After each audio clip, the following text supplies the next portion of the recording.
చాలా అద్భుతంగా ఉంది.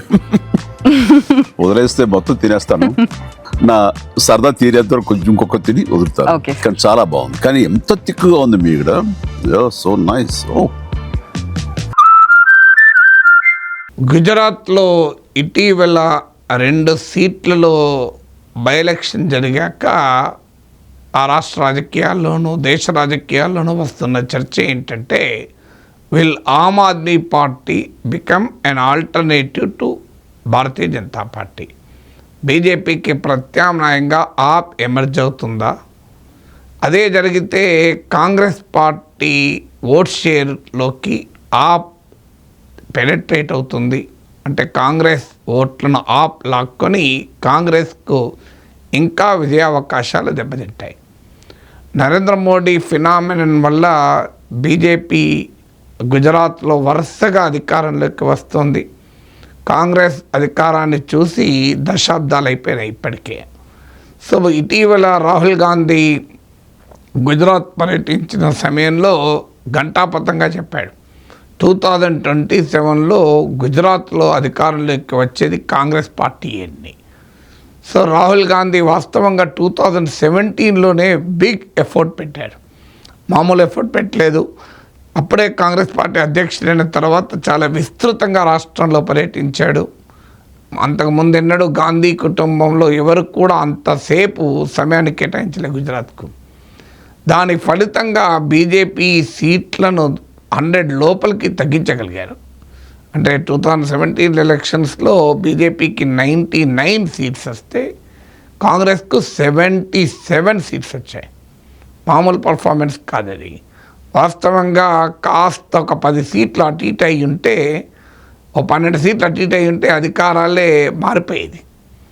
కానీ కాంగ్రెస్ పార్టీ అంత దగ్గరగా వచ్చినటువంటి అవకాశాన్ని కాస్త తర్వాత స్వయంకృత అపరాధాలతో జారవిడుచుకుంది. బలమైన అపోజిషన్గా నిలబడలేకపోయింది. వాస్తవంగా 2017లో ఆ రోజు ఆ పర్ఫార్మెన్స్ అప్పుడు కాంగ్రెస్ పార్టీకి హార్దిక్ పటేల్ పాటీదార్ ఉద్యమ నాయకుడు, Alpesh Thakor backward class leader, Jignesh Mevani Dalit leader, ముగ్గురు ఉండేవారు. అంటే it was a very powerful social combination. పాటీదారులు, ఓబీసీలు, దళిత్స్. ఇప్పుడు అందులో హార్దిక్ పటేల్ బీజేపీలో చేరిపోయాడు, అల్పేష్ ఠాకూర్ బీజేపీలో చేరిపోయాడు. పార్టీ ఒక బలమైన నాయకత్వాన్ని నిర్మించుకోలేకపోయింది. దాంతో 2022 వచ్చే వరకు 17 సీట్స్కి పడిపోయింది. అందులో కూడా ఇప్పుడు 12 మిగిలారు, మిగతా 5 పార్టీ ఫిరాయించేశారు. సో దాంతో కాంగ్రెస్ పార్టీ ఇప్పుడు 2027లో ఏంటి పరిస్థితి అనే చర్చ మొదలైంది. ఎందుకంటే కాంగ్రెస్ పార్టీకి గుజరాత్ ఒక మింగుడు పడని అంశంగా మారింది. సో కాంగ్రెస్ ఆశించేది 2027 వరకైనా ఇంతకాలం బీజేపీని చూస్తామనే ఫాటిక్ ఫ్యాక్టర్ అన్న వస్తుంది కదా అని ఆశపడుతుంది. ఈలోగా ఆమ్ ఆద్మీ పార్టీ ఎమర్జ్ అయింది. 2017లో మొదలుపెట్టింది, 2022 ఎలక్షన్లో 13% ఓటు తెచ్చుకొని 5 సీట్స్ గెలుచుకుంది. అంతకుముందు సూరత్ మున్సిపల్ కార్పొరేషన్లో కాంగ్రెస్కి 1 సీటు రాకపోతే 120 మెంబర్స్ ఉన్న సూరత్ మున్సిపల్ కార్పొరేషన్లో 23 సీట్స్ గెలుచుకుంది. 97 బీజేపీ గెలిస్తే ఆప్ 23 గెలుచుకుంది. అప్పటి నుంచి కన్సిస్టెంట్గా యాక్టివ్గా ఉన్నటువంటి ఆమ్ ఆద్మీ పార్టీ, ఆ పార్టీలో కూడా డిఫెక్షన్స్ ఉన్నాయి, కానీ ప్రజల్లో డిఫెక్షన్ కాలే. నాయకులు డిఫెక్ట్ అయ్యి ప్రజలు డిఫెక్ట్ కాకపోతే ఏమీ కాదు. ఇటీవల విశ్వవిద్యార్ అసెంబ్లీ బై ఎలక్షన్ కూడా అందుకు ఉదాహరణ. విశ్వవిద్యార్ బై ఎలక్షన్ ఏర్పడటానికి కూడా కారణము 2022లో ఆప్ గెలిచిన సీటే అది. ఆ సీట్లో గెలిచిన ఎమ్మెల్యే వెళ్ళి బీజేపీలో చేరితే బై ఎలక్షన్ అయింది. కానీ బై ఎలక్షన్లో మళ్ళీ ఆమ్ ఆద్మీ పార్టీ గెలిచింది. అంటే ప్రజలు ఓటర్లు డిఫెక్ట్ కాకపోతే నాయకులు డిఫెక్ట్ కారు, ఒకవేళ అయినా ఓడిపోతారు. అందువల్ల నాయకులు మళ్ళీ కారు. ఈ ఓటమి చూశాక ఇక ఆప్ ఎమ్మెల్యేలు ఎవరైనా డిఫెక్ట్ కావాలంటే భయపడతారు, మేము డిఫెక్ట్ అయితే మళ్ళీ గెలవడం కష్టం కదా అని. అందువల్ల పొలిటికల్ డిఫెక్షన్స్కి ఒక ప్రధానమైన కారణం వాళ్ళను ప్రజలు ఓడించడం లేదు కనుక. వాళ్ళ పార్టీలు మారినా ఓటర్లు కూడా వాళ్ళతో పాటు పార్టీ మారిపోతున్నారు. సో ఏ పార్టీలున్నా ఓట్లేసి గెలిపిస్తున్నారు. కానీ ఇక్కడ గుజరాత్లో అలా జరగలే. ఆప్ ఎమ్మెల్యే పార్టీ మారితే ప్రజలు మాత్రం మారకుండా ఆప్కే ఓటేశారు. అందువల్ల విశ్వదార్ బై ఎలక్షన్లో ఆప్ గెలిచింది. గెలిచిన సందర్భంగా మాట్లాడుతూ అరవింద్ కేజ్రీవాల్ స్పష్టంగా చెప్పాడు, మాకు ఎలాంటి పొత్తు ఇక కాంగ్రెస్తో ఉండదు. ఇండియా కూటమి అనేది పార్లమెంట్ ఎన్నికలకే 2027లో మేము అన్ని సీట్లకు విడిగా పోటీ చేస్తామని. అంటే 182 సీట్స్ ఉంటాయి మీకు గుజరాత్ అసెంబ్లీలో. సో అందువల్ల మేము అన్ని సీట్లకు పోటీ చేస్తామని ప్రకటించారు. ఇప్పుడు ఇది మేజర్ ఛాలెంజ్గా మారిపోయింది కాంగ్రెస్ పార్టీకి. 2022 ఎలక్షన్స్లో ఆమ్ ఆద్మీ పార్టీ 13% ఓట్ షేర్ తెచ్చుకుంది, 5 సీట్స్ గెలిచింది.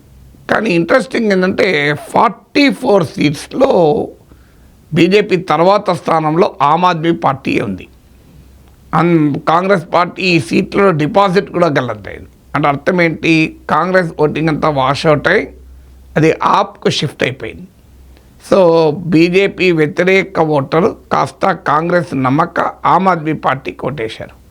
అంటే 44 సీట్స్ అంటే 5 సీట్లలో గెలిచారు, 44 సీట్స్లో రన్నరప్గా నిలిచారు. అంటే ఆమ్ ఆద్మీ పార్టీ బీజేపీని లాస్ట్ ఎలక్షన్స్లో 2022 అసెంబ్లీ ఎలక్షన్స్లో 49 సీట్స్లో ఛాలెంజ్ చేసింది. 49 సీట్లలో ఆప్ ఛాలెంజ్ చేసింది. Of course still Congress is the major opposition. కానీ కాంగ్రెస్ ఆ తర్వాత మరింతగా బలహీనపడింది. ఎంత బలహీనపడిందంటే 17 ఎమ్మెల్యేస్ లాస్ట్ టైం గెలిస్తే అందులో 5 వెళ్ళిపోయి ఇప్పుడు 12 మిగిలారు. ఆఖరికి రాహుల్ గాంధీ కూడా ఇటీవల మీటింగ్లో చెప్పాడు, కాంగ్రెస్ పార్టీలో బీజేపీ కోవట్లు ఉన్నారు, వాళ్ళని తీసి ఏరి పారేస్తామని కూడా చెప్పాడు. ఇంకో మాట కూడా అన్నాడు, 2 గుర్రాల సిద్ధాంతం చెప్పాడు. గుర్రాలు 2 రకాలుగా ఉంటాయి, వెడ్డింగ్లో వాడే గుర్రం ఉంటుంది, యుద్ధంలో వాడే గుర్రం ఉంటుంది. ఇప్పటిదాకా మన కాంగ్రెస్ పార్టీ ఒకదానికి వాడే గుర్రానికి ఇంకో పనపై చెప్పారు. అంటే వెడ్డింగ్లో వాడే గుర్రాన్ని యుద్ధ భూమికి పంపించారని మీనింగు. అందుకే అది యుద్ధం చేయలేకపోయింది అని. సో ఇది కాంగ్రెస్ పార్టీ బలహీనతను సాక్షాత్ రాహుల్ గాంధీ అంగీకరిస్తున్నాడు. ఈలోగా ఆమ్ ఆద్మీ పార్టీ మరింత యాక్టివ్ అయింది. ఈ బైఎలక్షన్ విశ్వదార్ బైఎలక్షన్లో తన సీట్ నిలబెట్టుకోవడం ద్వారా ఈవెన్ డిఫెక్షన్స్ ఎమ్మెల్యేలైనా ఓటర్ కారో నిరూపించుకుంది. ఇది కాక ఒక 33 సీట్స్లో లాస్ట్ ఎలక్షన్స్లో ఆమ్ ఆద్మీ పార్టీ కాంగ్రెస్ ఈ 2 పార్టీల ఓట్లు కలిపితే బీజేపీ కన్నా ఎక్కువ ఉన్నాయి. అంటే నేను మీకు జాగ్రత్తగా ఈ గణాంకాలు చూస్తే 2022 ఎలక్షన్స్లో 17 సీట్స్ కాంగ్రెస్ గెలిచింది, 5 సీట్స్ ఆమ్ ఆద్మీ పార్టీ గెలిచింది, 33 సీట్లు ఈ 2 పార్టీల ఓట్లు కలిపితే బీజేపీ కన్నా ఎక్కువ ఉన్నాయి. అంటే 182 సీట్స్లో 55 సీట్స్లో క్లియర్గా బీజేపీ పైన అపోజిషన్ విన్ కాగలిగింది. స్టిల్ బీజేపీ అధికారంలోకి వచ్చేది అంటే ఎలక్టోరల్ అరిథమెటిక్ ప్రకారం. కానీ 2 పార్టీలు కలిసినప్పుడు ఉండే ఎలక్టోరల్ కెమిస్ట్రీ వేరే ఉంటుంది.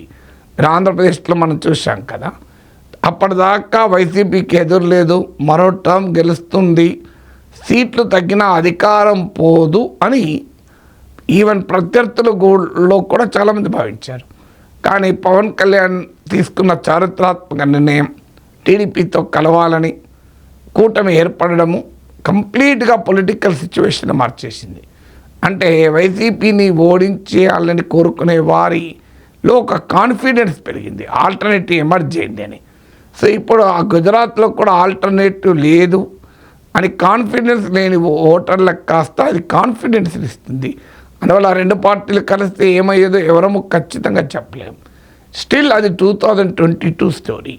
2027కి వచ్చే వరకు కాంగ్రెస్ ఆపులు కలిస్తే ఖచ్చితంగా బీజేపీకి ఛాలెంజ్ ఇవ్వగలవు.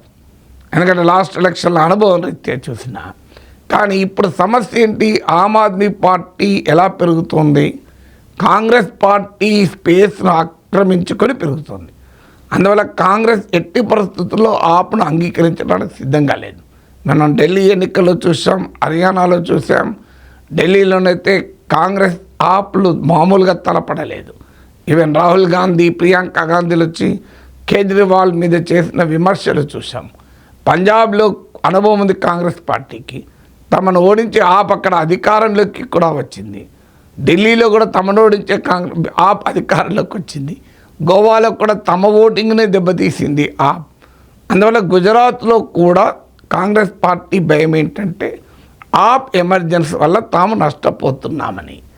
ఆమ్ ఆద్మీ పార్టీ నమ్మకం ఏంటి? కాంగ్రెస్తో పొత్తు పెట్టుకుంటే మనం ముందుకు జరగము, కాంగ్రెస్ పార్టీ రోజు రోజుకు బలహీనపడుతుంది కనుక బీజేపీకి ఆల్టర్నేట్గా ఆపే ఎమర్జ్ అవుతుంది, అందువల్ల మనం కాంగ్రెస్ను పట్టించుకోవాల్సిన అవసరం లేదని ఆమ్ ఆద్మీ పార్టీలో భావన ఉంది.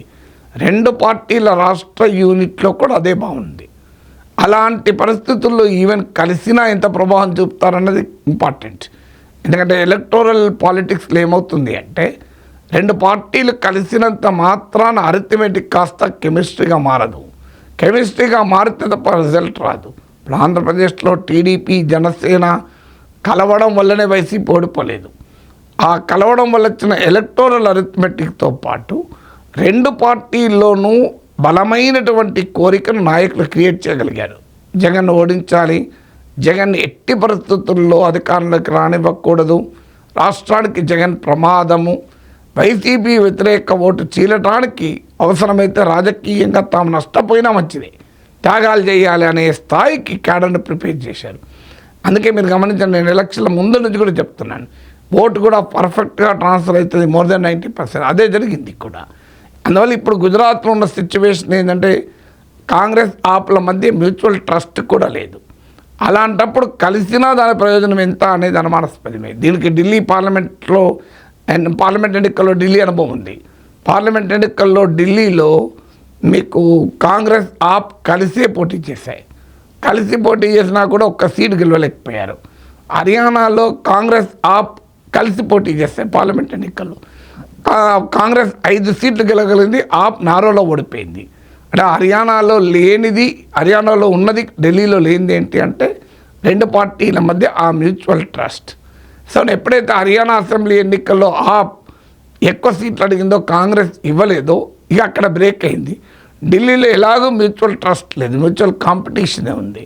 అందువల్ల ఢిల్లీలో దెబ్బతిన్నది. అందువల్ల ఇవాళ గుజరాత్లో ఉన్న పరిస్థితి ఏంటంటే ఆప్ కాంగ్రెస్లో కలిస్తే బీజేపీకి బలమైన పోటీ ఇవ్వగలుగుతారు. కానీ రెండు పార్టీలు ఒకే స్పేస్ కొరకు ఫైట్ చేస్తున్నాయి గనక, రెండు పార్టీల స్పేస్ ఓవర్లాప్ అవుతుంది కనుక ఆ రెండు పార్టీలు కలిసే పరిస్థితి లేదు. ఒకవేళ కలిసినా ఆ మ్యూచువల్ ట్రస్ట్ డెఫిసిట్ వల్ల ఆశించిన రిజల్ట్ వచ్చే పరిస్థితి లేదు. ఒక రకంగా ఆప్ గ్రోత్, ఆప్ ఎమర్జెన్స్ అనేది కాంగ్రెస్కి ఒక ప్రమాదంగా మారుతోంది.